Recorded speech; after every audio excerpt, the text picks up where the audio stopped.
क्या आप एक शार्क को सिखा सकते हैं कि मछली नहीं खानी? हाय फ्रेंड्स, आज है मंडे और हर मंडे की तरह मैं आज भी आपके लिए लाई हूँ मंडे मोटिवेशन स्टोरी। आज की स्टोरी का नाम है द शार्क बेट। मेरा नाम है प्रतिष्ठा भल्ला, मैं हूँ आपकी mind and memory coach.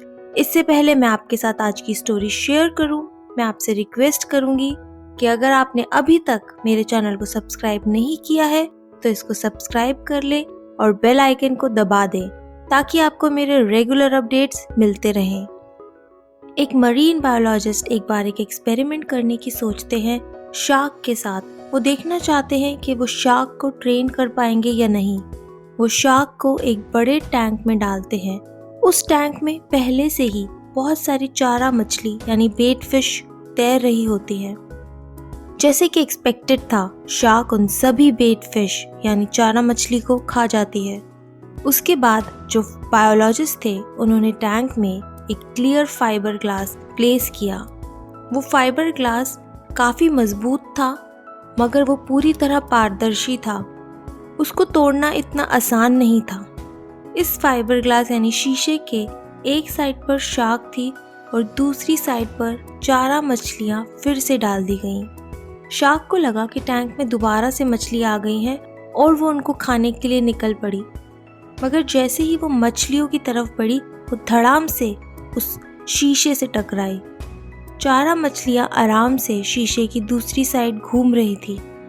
Shark को बहुत गुस्सा आया और उसने अब की बार और जोर से अटैक करा, मगर दोबारा से वो शीशे से जोर से टकराई और उन मछलियों तक नहीं पहुंच पाई। कई घंटे तक शार्क उन चारा मछलियों तक पहुंचने की कोशिश करती रही मगर हर बार वो फेल हो जाती। फाइनली शार्क ने उम्मीद छोड़ दी और दूसरी साइड घूमने लगी।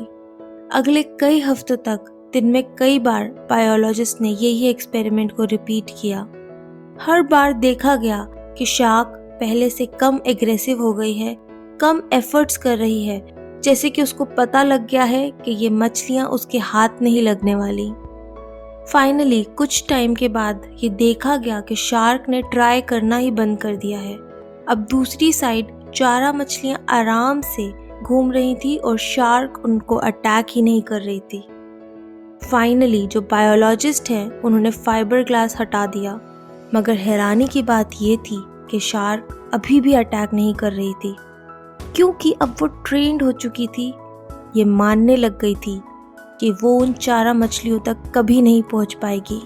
फ्रेंड्स, इस प्रोसेस को हम कंडीशनिंग भी कहते हैं। जब हमें लगातार फेलियर्स और सेटबैक्स मिल रहे होते हैं तो फाइनली हम थक जाते हैं और गिव अप कर देते हैं, कोशिश करना ही छोड़ देते हैं, क्योंकि हमें ये यकीन हो जाता है कि वो काम हमारे बस का ही नहीं है।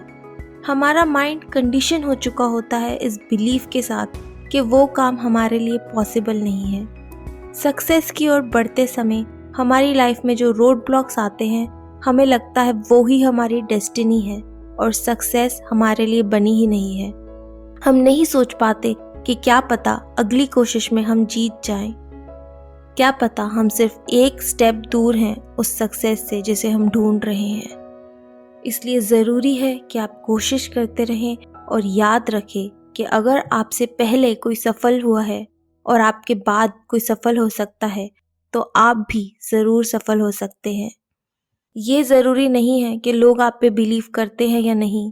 ये ज़रूरी नहीं कि आपके पेरेंट्स या आपके पार्टनर आपकी इस जर्नी को समझे। ये ज़रूरी है कि आप उम्मीद को ना छोड़ें, क्योंकि जब आप उस उम्मीद को ही छोड़ देते हैं, जब आप दूसरों के बिलीव्स में बिलीव कर लेते हैं, तो आप अपनी हार को सुनिश्चित कर लेते हैं। आपको ये स्टोरी कैसी लगी और आपने इससे क्या सीखा, मुझे कमेंट बॉक्स में बताना ना भूलें। कोशिश करते रहें और आगे बढ़ते रहें। मैं मिलूंगी आपसे अगली वीडियो में। तब तक के लिए stay awesome and stay blessed. Thank you.